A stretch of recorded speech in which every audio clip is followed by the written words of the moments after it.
Did you know that the first course in lesbian studies was called an ovular, which is basically just a feminist version of seminar? In 1976, students at Goddard Cambridge Graduate Program in Social Change in Cambridge, Mass. Sent leaflets all around the country advertising their lesbian culture ovular. The course caused controversy, naturally, leading to calls from the Massachusetts Board of Education. At the time, and still, the idea of sexuality as social contagion was rampant. Yet, these students continued on with their studies and created the foundation for what we now know as women's studies and queer studies. It all happened in the same building that housed one of the first feminist bookstores in the country. Within 1 year, students could earn a master's in arts for about $2,000.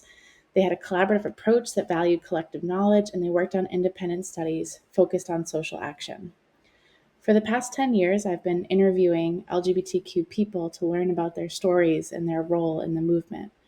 All of these relationships have inspired me to keep alive this spirit of accessible education and collective knowledge. Preserving queer history has always been an exercise in community led storytelling and grassroots activism. How to Do Queer History is today's ovular. It makes queer history accessible outside of traditional academia. It makes it for everyone. As a past student said, you don't have to have a history degree to document history. When a community's history is marginalized and covered up, we need everyone's contributions to ensure it's protected and celebrated. The course starts with an introduction to public history and archives, emphasizing today's queer and trans historians and the creative ways that they share our histories. Then we visit a community archive through our partnerships with grassroots community archives around the country. And finally, you'll share your ideas for your own project, whether you've already started it or you came up with the idea just yesterday. You don't need an idea to join the course. We're here to support you and your creativity.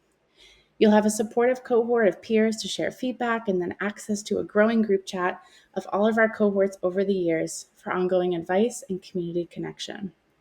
Past students have started their own archives that are now thriving, and it's completely possible for you to bring your project to life too with the support of How to Do Queer History. You can learn more about How to Do Queer History and sign up online at lavendereducation.com/makehistory.